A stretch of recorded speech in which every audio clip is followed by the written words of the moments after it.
We're about to uncover some airplane secrets most passengers will never know. Secrets that aren't in the safety manual, and definitely not something pilots talk about. Did you know one airline flew so fast it actually made passengers lose weight? Or that there's something on board you've probably touched, and it's way dirtier than a toilet seat? So if you've ever stepped foot on a plane, buckle up, because once you hear what's really going on up there, you'll never fly the same way again.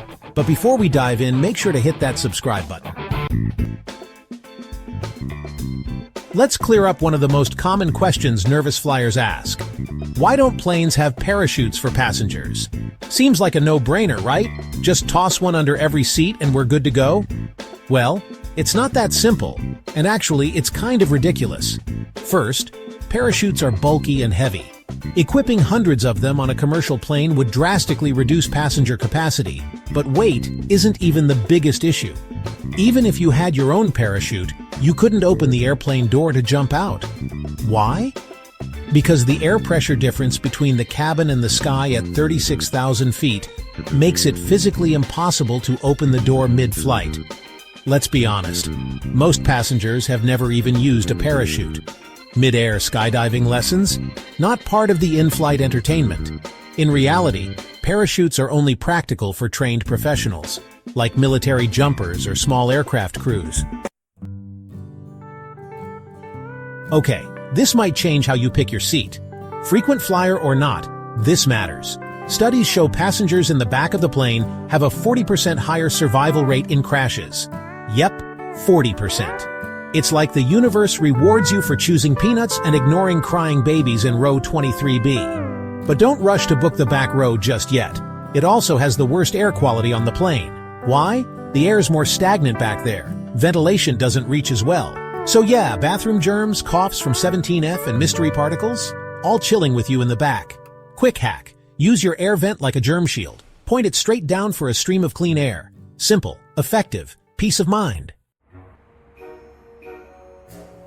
Let's be real, those scratchy airline blankets have always been kinda sus, right?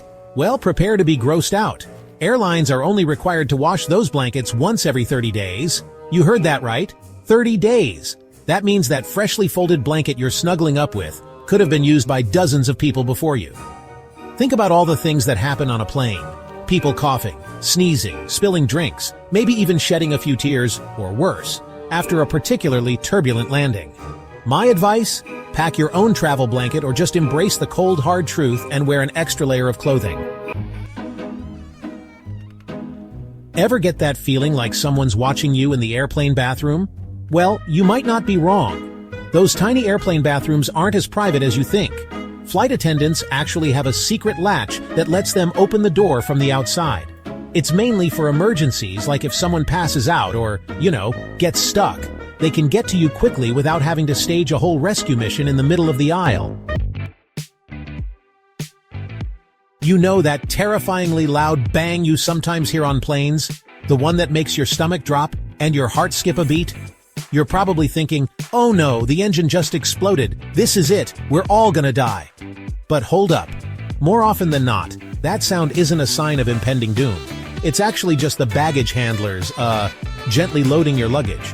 So yeah, that bang, probably just your suitcase taking a little tumble. Ever wished you could lose weight just by sitting on a plane? Well, technically you can. Okay, not really lose weight, but you weigh slightly less when you fly east. It's all thanks to the magic of jet streams and Earth's rotation. When you fly east, you're basically flying the Earth's spin, which means you're working against gravity a tiny bit less. And here's a bonus. Flying east also gets you to your destination faster. The jet stream, which is like a giant river of wind in the sky, flows from west to east. Ever wanted to be one of those cool people who's flown over the North Pole? Well, you might have already done it and not even realized it. Many flights from the US to Asia or the Middle East actually take a shortcut right over the top of the world. It's the shortest distance between 2 points, and it saves fuel, which is a win for the airlines.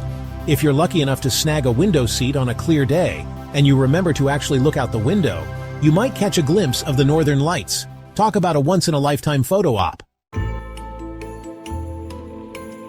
You know how sometimes your plane will be just about to land and then suddenly it's like, nope, change my mind and start circling around again? Yeah, that's always a little unnerving, but don't worry, it's not because the pilot forgot how to land or anything. Usually, it's just a simple matter of traffic. Air traffic control directs planes to specific runways and altitudes to avoid collisions, and sometimes that means taking a few laps around the airport while you wait your turn. Other times, it might be because of bad weather, or believe it or not, even wildlife on the runway. Okay, this next one is just cruel. You know how airlines are always trying to cram as many seats as humanly possible onto a plane? Well, sometimes they get a little too creative with their space-saving techniques. I'm talking about those window seats that are actually just wall seats. So next time you're booking a flight, double-check the seat map to make sure you're not accidentally paying extra for the privilege of staring at a blank wall for 3 hours. Ever wonder if you could just, casually stroll into the cockpit and say hi to the pilots while they're flying the plane? The answer is a big fat no.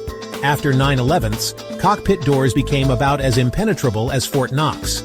We're talking reinforced steel, multiple locks, and enough security codes to make your head spin.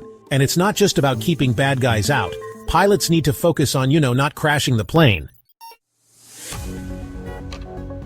Okay, time for a little myth busting. Autopilot sounds super fancy, like it can fly the plane all by itself while the pilots take a nap.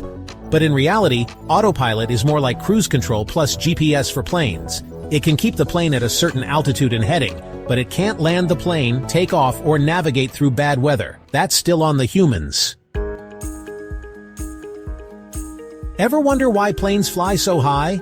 I mean, I get it. The view is amazing, but there's actually a scientific reason. Planes cruise at around 36,000 feet because the air is thinner up there. Thinner air means less resistance, which means the plane can fly faster and use less fuel. It's like the difference between swimming in a pool and swimming in a lake full of seaweed. But here's the catch. You can't just keep flying higher and higher forever. You know how they say the captain is in charge of the ship? Well, on a plane, the pilot isn't just in charge of flying the plane, they're basically the judge, jury, and sometimes even the executioner. Well, not really, but you get the idea.